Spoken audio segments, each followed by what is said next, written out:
My final presentation, number 34. Just the end? Or is this the end of the beginning? Critical thinking is thinking about your thinking to make it better and adopting traits that make it possible. Critical thinkers apply the universal standards of clarity, accuracy, precision, relevance, significance, depth, breadth, logicalness, and fairness to the basic, fundamental, and universal elements of reasoning.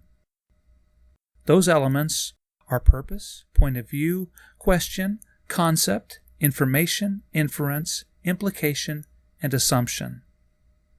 To make this critically thinking process possible, the critical thinker adopts the traits or virtues of intellectual courage, autonomy, perseverance, humility, empathy, integrity, faith in reason, and fairness.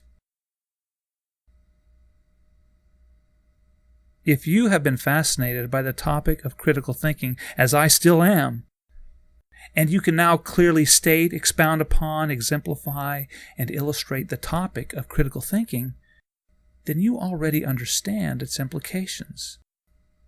If you follow, employ, and live this model, it can be disruptive. If you've never deeply asked yourself basic questions, if you've simply accepted things uncritically, and have built an entire life upon non-critical, shaky at best foundations, this model may destroy much of what you think you know. I seriously doubt anyone truly in this state would have even gotten this far. But if you happen to be in that state and yet you've stuck it out anyway, well, this could be the end for you, unless you choose to apply what you've learned.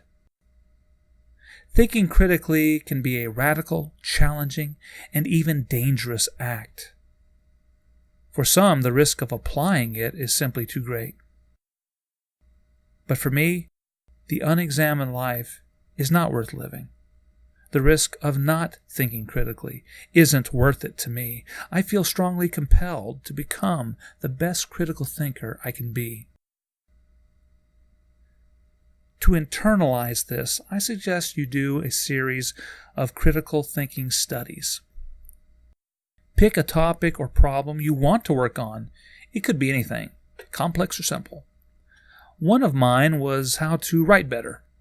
Another one was how to communicate with my wife better. Another, how to improve my tactical vision in chess.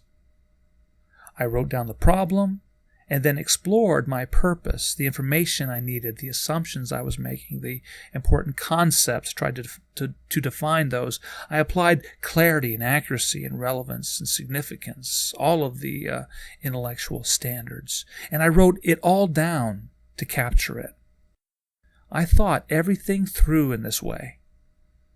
By the time I finished my third study, I found I was doing this automatically, without having to mechanically recall and think through the model. It's internalized for me now. I cannot not use it. This could be a beginning for you. Learn this model completely. Apply it.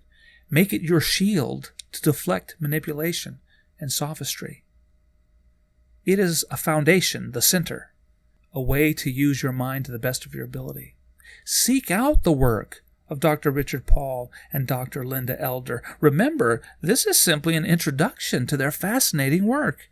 This model is imbued throughout their work, but they have so much more to offer. You don't have to stop here. This can still be a beginning for you. This model says nothing about religious faith. Faith is beyond the boundaries of empirical reasoning. I make no claim that reasoning is the end-all and be-all of existence. I guess thinking must certainly have its limits, because as human beings we have limits. But since we are human, we are thinking animals. We conceptualize the world. We cannot help but to think. It is in our very nature to do so. Critical thinking simply helps you to do this to the best of your ability. I wish you the best of luck on your journey.